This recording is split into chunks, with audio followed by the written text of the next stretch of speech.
minutos, viu? Política de A a Z.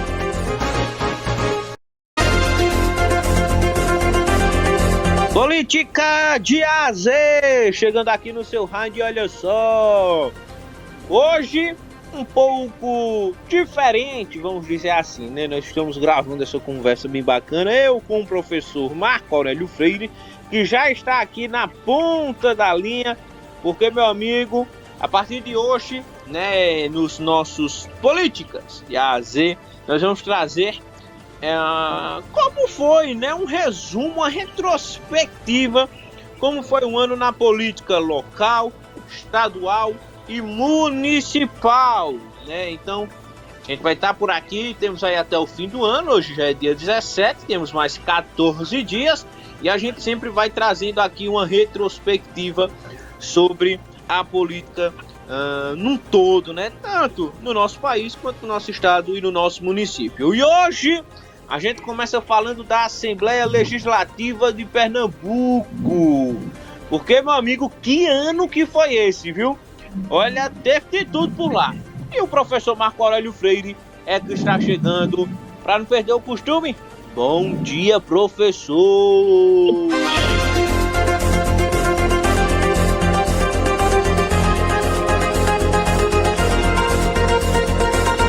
Muito bom dia, meu amigo Lucas Medeiros, bom dia aos ouvintes da Rádio Cidade. É um prazer estar aqui nesse bate-papo com você. Todo dia tem esse bom dia, né? Bom dia, meu amigo Lucas. Né? E agora a gente faz esse bate-papo. Sim. Que ano foi esse na Assembleia Legislativa? Algumas movimentações ocorreram para lá e para cá que são dignas de nota. Né? A primeira questão da relação de Álvaro Porto com Raquel Lira. Como eu disse, eles são do mesmo partido, ficou claro que eles não estão rezando pela mesma cartilha, mas eles evitaram entrar em guerra. E acabou criando aí uma zona de relação institucional.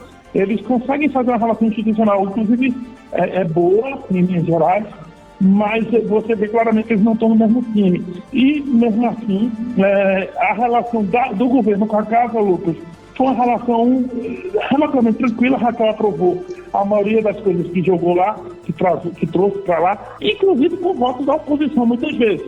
Ela conseguiu empréstimos importantes, sabe, Lucas, em ordem de bilhões de reais, com apoio, inclusive, da oposição como um todo. Então, nesse sentido, o ano pareceu mais tranquilo, mas isso não quer dizer que não tenha tido movimentações políticas.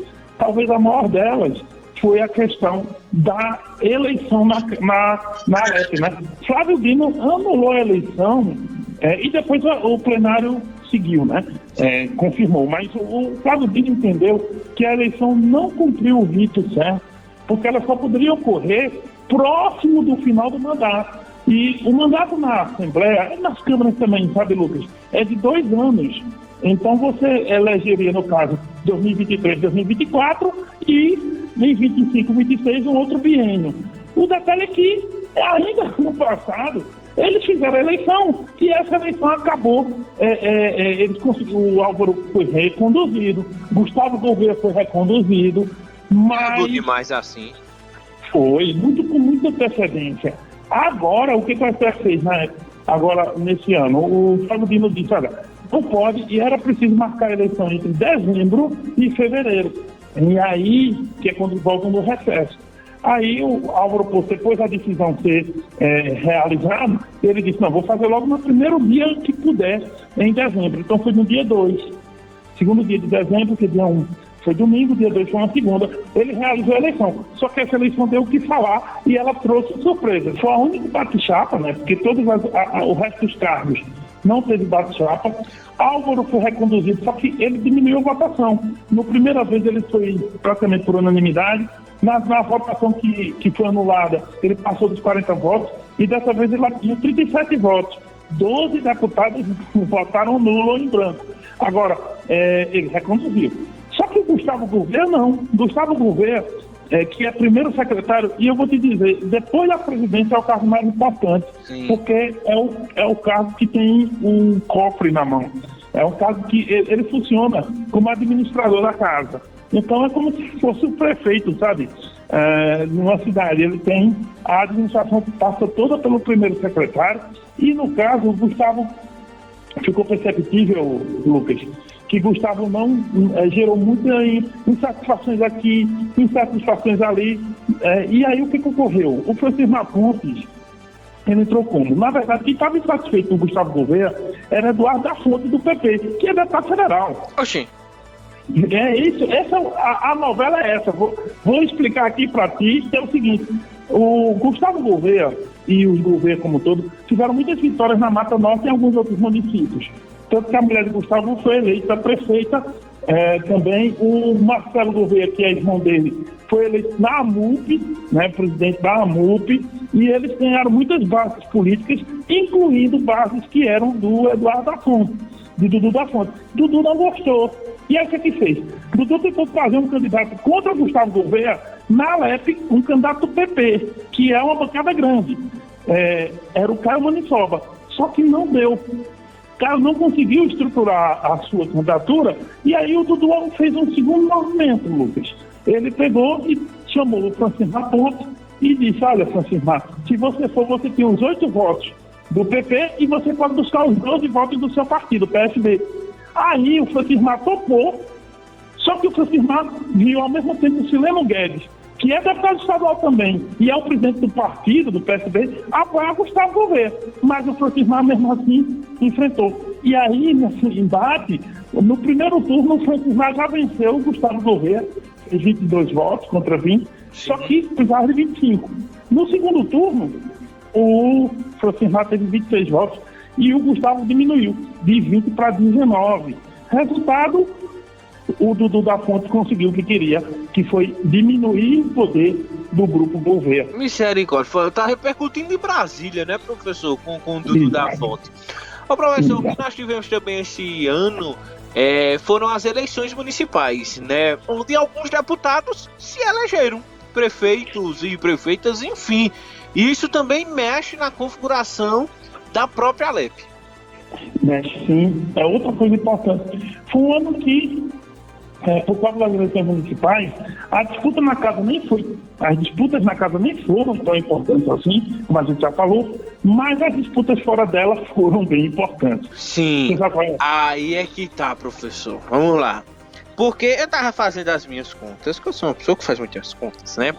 E eu percebi o seguinte, que o Edson assumindo, a vaga iria para Maria Helena, mas Maria Helena acabou sendo eleita vereadora em Petrolina, já afirmou que não vai para essa vaga na Alep. Depois da Maria Helena vai o Zeca.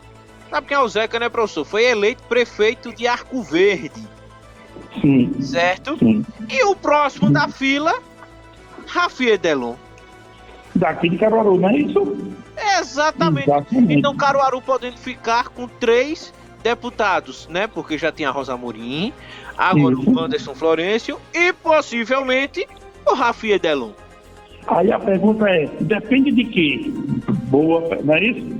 A situação para o Rafi se tornar deputado, você já mostrou que ele está na lista.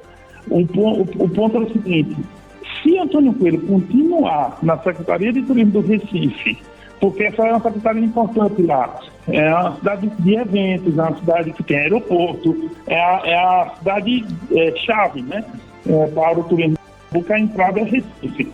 Então, os eventos que faz tem carnaval agora em março. Então, se ele continuar nessa aliança dos Coelhos com os campos, se ele continuar, o Rafi, já que o Edson Vieira deixa de ser suplente dele e passa a ser titular, precisará então chamar um outro suplente na fila, e na fila vai estar o Rafi. Mas aí, a conferência, vamos esperar, dia 1 de janeiro a gente tem resposta. Beleza demais, professor. Nossa primeira retrospectiva, como foi a política, tanto municipal quanto estadual, e também nacional. Enfim, assunto tem, né, professor? Sem dúvida. Assunto tem. A gente vai fazendo essa retrospectiva especial ao longo do tempo. Enfim, a gente tem tempo, o ano está acabando, mas a gente vai conversando com o nosso ouvinte para a gente entender o que houve na política. Como você falou, é política federal, é política estadual e é política municipal. Mas quando a gente fala em política municipal, não esqueça. É municipal, mas aqui é o país de Caruaru, viu, grande Lucas? Um abraço. Exatamente. Pra gente encerrar, eu volto amanhã com mais comentários. Se Deus quiser. Zap